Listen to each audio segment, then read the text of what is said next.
Hi, I'm Patrick Dunnican. At Gibbons, we believe that citizens need to be informed about the complex issues that affect their lives. That's why we're proud to support the programming produced by the Caucus Educational Corporation and their partners in public television.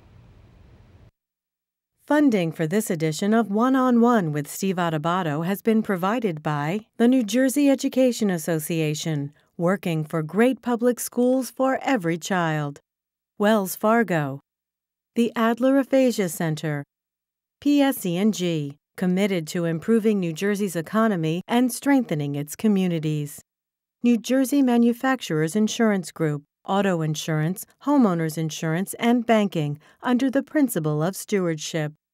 The law firm of Gibbons P.C. Horizon Blue Cross Blue Shield of New Jersey, making healthcare work. And by Bloomfield College, offering small classes and big opportunities since 1868. This is One-on-One. That's good acting, man. I get that a lot. I go to Atlantic City all the time, like, are you the guy? I go, no, I'm not. This is one you can't afford to miss. They thought that I wouldn't survive it, but I knew I would.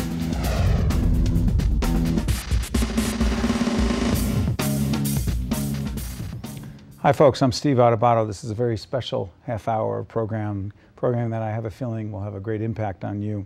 It's part of a series we are doing called Making a Difference, and I know this is going to make a difference in you. I want to introduce our two very special guests on the set right now.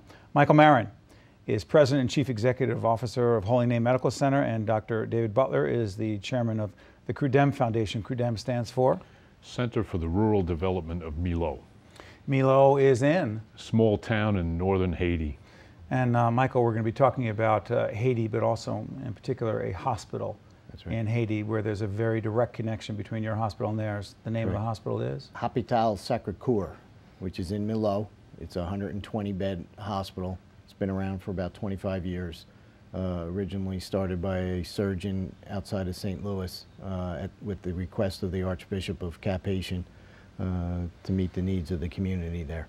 Now, folks, if you're wondering why we're doing this program, and you'll see in a series of videos that we're going to introduce, you cannot tell this story purely by a studio discussion. The pictures, the video are necessary.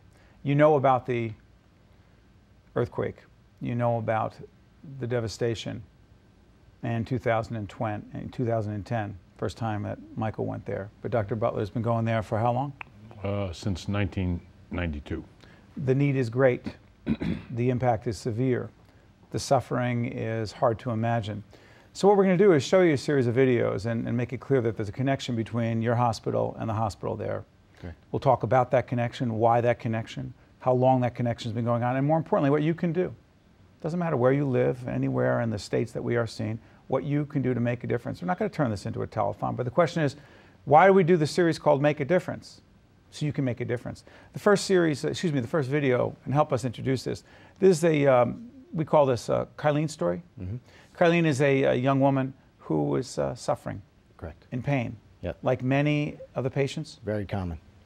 And there is Sister Ann Crawley is in this piece, right? Right. What's her connection? Sister Ann is a Sister of St. Joseph of Peace, the same religious congregation that sponsors Holy Name Medical Center.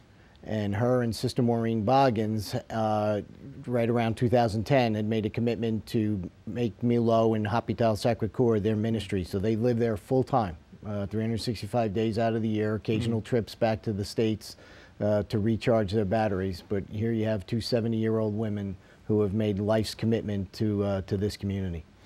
Like we said, we can talk in the studio, but the pictures are very powerful as well. This is Kylene's story. It'll make a difference. Kylene is her name. She said she'd got fever 2 years previously and she never could walk again. She had nobody belonging to her, she had no parents. She said she'd nobody to help her. I go around seeking those who are very, very vulnerable and don't have anyone to care for them. There are many people like that here in Haiti. It was just literally rags as our roof, and the side of our house was just rusted tin and pieces of bamboo sticks, which was all falling in. So she was lying flat there, and her feet were twisted, and her hands are twisted right in. We brought her down here the next day. Everybody had a look at her and did x-rays and investigations. And they came to the conclusion that she was chronically ill. We would need a whole team, like we need orthopedic, we need a physio unit, we need the OR, we need everything. When that day comes, they will do it. Such a beautiful girl. Most beautiful smile, radiant smile. She said, I talk to Jesus all day. Oh my goodness, if the hospital wasn't here, it'd be desperate. So many people would just die. We have so many good volunteers that come here all the time and do wonderful work. We need a hospital, and we need more volunteers, and we need expertise, like people who could help that lady, you know. People in America or elsewhere, they could help with their expertise. She didn't have any food today. You mangia, yeah? So I've always gone back to Kylie. She has to stop and think if she had any food yesterday. So we've built her a little house, and she's very comfortable now in our little house. She's a lovely little person. She's darling. Doctor, by the way, you're going to see a couple of websites. You can watch the video, you can be engaged, you could be interested, you can shed a tear, or you can decide to help. The websites you're going to see on the screen throughout this program give you a chance to do that. Doctor, how common is Kylene's story, and how often do you see it? Kylene's story is fairly common, especially in the mountains surrounding the town. One thing I didn't know until I got down there was that there are levels of poverty, and there are classes within poverty, and the people up in the mountains are the poorest of the poor. It is not uncommon to see a case like Kylene's. Why did you even start going when you started going? Why? Well, a cousin of mine had gone down there as a nurse and came back and said, you know, they really need an OBGYN down there. I said, oh, great, sounds like something I'd like to try. Bango, 2 weeks later, can you come down right away? You know, so once you go down, you can't not go back. Why? Oh, I guess it fills a need within ourselves. It's, is this why we became doctors? Is this why we want to help people? You just kind of have to see it to believe it. But once you've gotten trapped into this situation, you have to keep going back. When you came back, you started talking to your colleagues. I did. Did you start recruiting your colleagues? Gently. Gently. Gently, Mike? Gently from 1992 to 2010, a little more assertively after the earthquake and the needs exacerbated so greatly afterwards. Let's put the earthquake into context. It was 2010? Correct. Listen, there are no words, folks. The video will speak for itself, and we'll talk after. The earthquake of 2010 in Haiti. A strong earthquake has hit the impoverished country of Haiti, destroying. Reports are that a hospital may have collapsed and that screaming was heard from the scene. We'll keep the victims and their families in our prayers.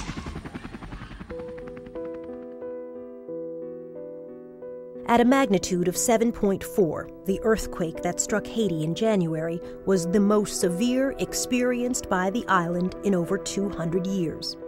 In just 50 seconds, 200,000 people would die, and much of the island was reduced to ruins. 1 million Haitians would find themselves homeless. Hundreds of thousands of others would be severely injured and in need of immediate care. Practically overnight, teams of rescue experts and medical professionals gathered, lending their expertise to the relief effort. 3 of these volunteers were doctors David Butler, Alan Gortzman, and Timothy Finley, representatives of Holy Name Medical Center. When I heard about the earthquake, and my immediate thought was, well, what about our hospital? What about my friends down there? What about all the people that we've worked with through the years? I've been going down to Haiti since 1992. I've been down there through insurrections and embargoes and severe food shortages, but nothing like the earthquake. Dave was very interested in having Tim go down to provide anesthesia services since there was a dearth of anesthesiologists. And as the days went on, we heard these horrifying stories of how the country was really being transformed as far as medically back to the Civil War, where we were having amputations they were using alcohol as disinfectants or as anesthetics. And as a person, that was horrible, but as an anesthesiologist, we really felt that that was unacceptable. When I got to the hospital, it has a front courtyard, and then there's a cement floor. And the smell hit me when I opened the gate to go into the front courtyard, and the smell was just, it's one of those smells you just, death, you know. And I remember stepping over bodies and trying to get back to the operating room, and I got back to the operating room and I saw an anesthesiologist who I hadn't met. He was the only anesthesiologist there. And he looked at me and he said, "Who are you?" And I said, "I'm your relief." Despite their efforts and the contributions of countless other volunteers just like them, many of the patients weren't getting the care they needed. Even before the quake, Haiti's hospitals lacked medical resources that most hospitals would consider basic. We want to thank our colleague and friend at CNN, Soledad O'Brien, for narrating that piece. She'll be narrating another piece later on. Mike, was that it for you? Yeah, well, what happened with me was during this episode, and Dr. Gwertzman ended up joining Dr. Finley in Haiti at that time. All part of your team? Yeah, all part of my team. And they were appalled because of the volume of people in need, and then the volume of people who were dying needlessly because there just was no supply of oxygen. You know, it's so many things in Haiti that just don't exist that we take for granted here in the States. They didn't have oxygen, so people were dying daily. And that inspired these two anesthesiologists to start to find a way that they could get oxygen in Haiti. And they started doing the research while they were there in Haiti. Believe it or not, they do have occasional internet access, so they were able to start searching. And they found a company in Buffalo that manufactures oxygen generators, and decided, they contacted them, came back to the States and asked me to help in raising funds to purchase the oxygen generator and then get it shipped and installed down in Haiti. And that was my first trip down with these two anesthesiologists. After the break, we're going to actually take a look at some video of the lines being set up, the dredging, if you will, setting it up, getting ready for the oxygen. But I'm going to ask you, Doctor, because you had been there so long, fighting so hard, recruiting some of your colleagues, what changed? It was bad before, real bad. The need was great before. What changed after the earthquake of 2010 of January? Well, suddenly we went from being a 63-bed hospital to over 400 beds, literally overnight. And we had not only a medical problem, but a refugee problem. And when the cholera epidemic followed that, it just exacerbated things tremendously. A cholera epidemic. What else was going on from a health point of view? As far as the cholera goes? Yeah, what does that really mean? Break that down, not from a clinical point of view, for the rest of us, to understand how serious that really is. What does that mean? Well, cholera is an extremely contagious disease, especially the way that the Haitians live their lives. They drink out of the rivers and streams. They drink out of puddles in the street. They eat fruit without washing it because there's no clean water to wash it. So it's spread like wildfire through the country and just scared the life out of every Haitian who heard about it. They became insular. They didn't want people who caught cholera someplace else to be brought into the town to be treated. But it was spreading, the disease was spreading. It was spreading all over the country, all over the country. Right. And only with, the only, treating it is not hard, but it's getting the patient to the hospital quickly, within the first 12 hours. And time was becoming critical, and your hospital realized that you didn't have to step up, you chose to do this. We'll be looking after the break at the oxygen piece, which was critical, right? Right. The oxygen piece is critical. Before I let you go, I want to ask you this. What would you say to everyone watching right now? We'll talk to Mike after the break along, but what would you say to everyone watching right now who says, that's great that You guys stepped up. It's great that the clinicians stepped up and did this, but what do you want from the rest of us? Well, what we would like from the rest of you is to help support the hospital as it stands now. We're still at the level of fundraising of a 63-bed hospital. We have a 120-bed hospital and growing, and we need all the help we can get because it's very expensive to deliver medical care to the number of people who need it in Haiti.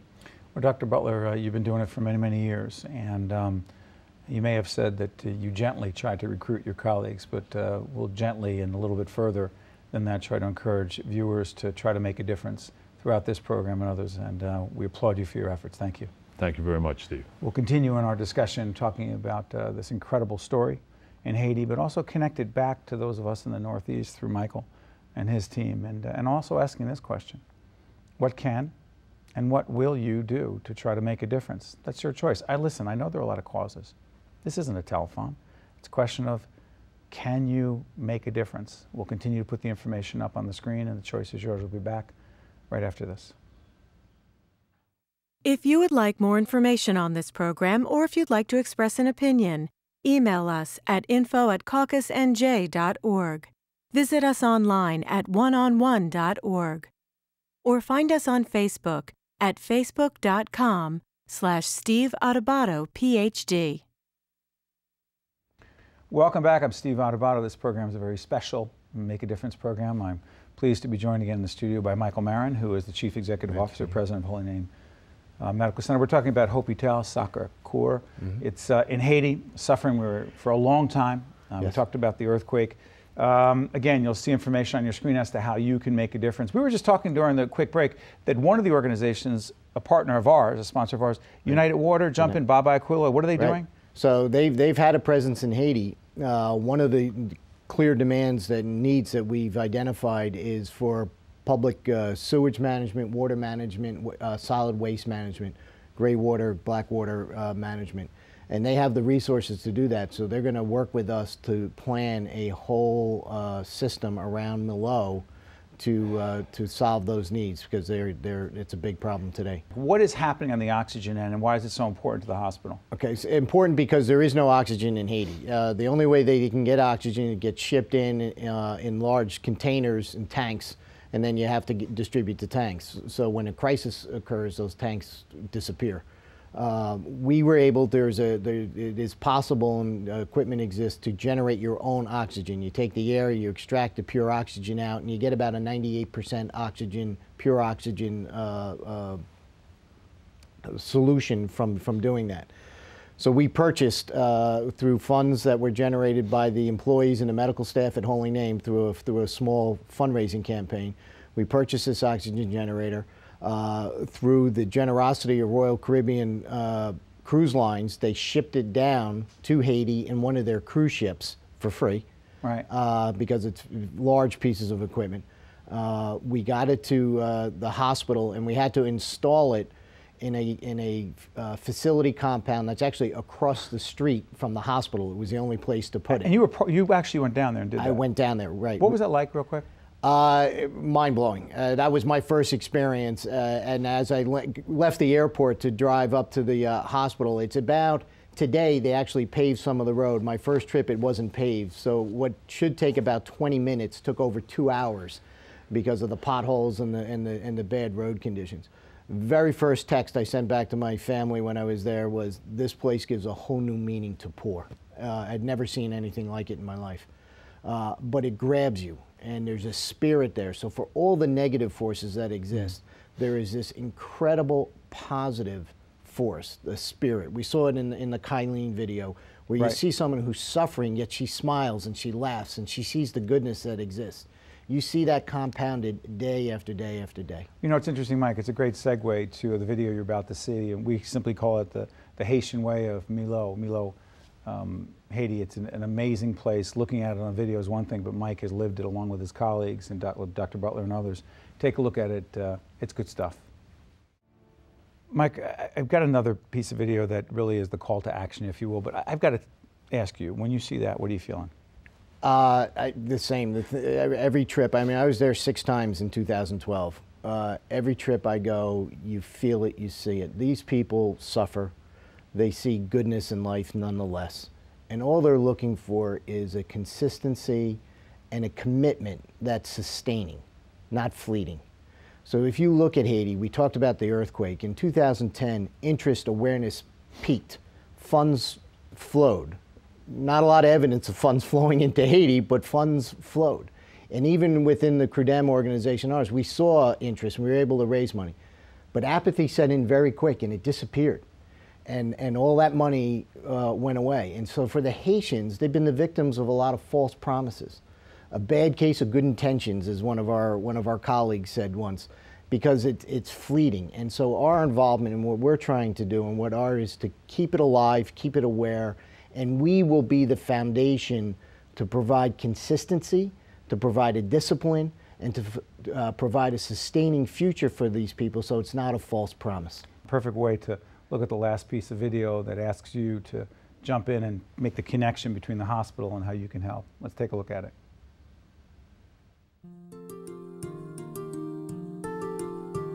The hospital is everything to everybody in Milo.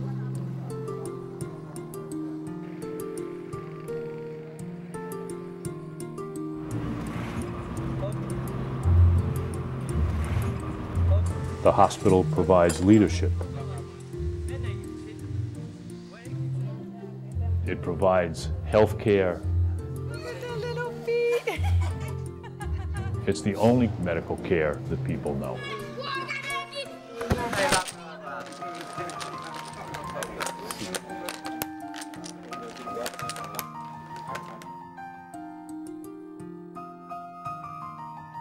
The hospital provides employment.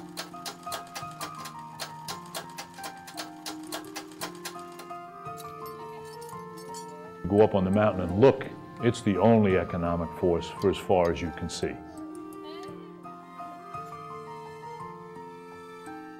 If the hospital were to close, this would all disappear.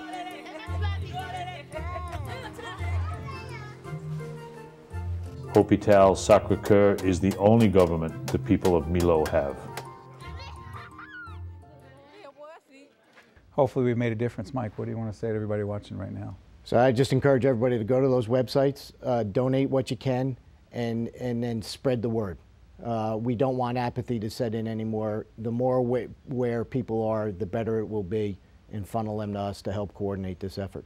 I'm confident that we've made a difference in this program. More importantly, I'm confident we've had an impact on you, and you're the ones who can make a difference. That's why we're in this business. That's why we're in public television. I want to thank you for watching. I want to thank you, Mike, thank you, and Steve. your colleagues, and Dr. Butler. I know you're making a difference. Thank you. Keep it up. Thank you. Thanks. Okay. That was important.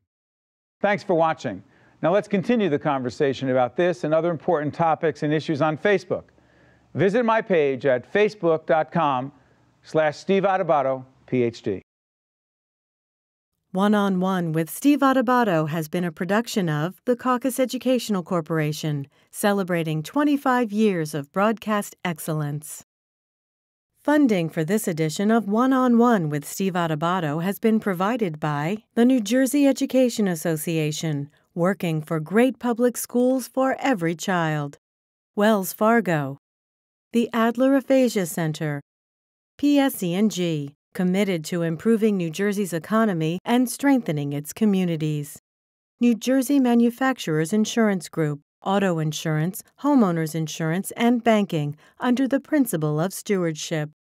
The law firm of Gibbons PC. Horizon Blue Cross Blue Shield of New Jersey, making healthcare work.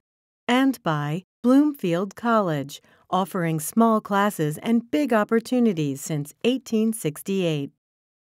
Promotional support provided by the Star Ledger and NJ.com, Everything Jersey. And by NJ Biz, All Business, All New Jersey. Transportation provided by Airbrook Limousine, serving the metropolitan New York, New Jersey area. One-on-One with Steve Adubato has been produced in partnership with St. Joseph's Healthcare System. When you work in a public school, you're a part of the community. So when Superstorm Sandy hit, the school employees jumped right in to help. The middle school here served as a refuge for people who were forced from their homes. We all pitched in to help, custodians, cafeteria workers, teacher aides, mechanics, groundskeepers, all pitching in to help out. School employees are part of a team, whether it's to help educate our children or to recover from a terrible tragedy. That's why I'm so proud to be a member of the NJEA. Hello, I'm Rafael P. Roman. And I'm Steve Adubato. Join us every week on New Jersey Capitol Report. Because we'll ask the questions that you want and need answered. Airing on NJTV, 13, and WHYY. Check your local listings.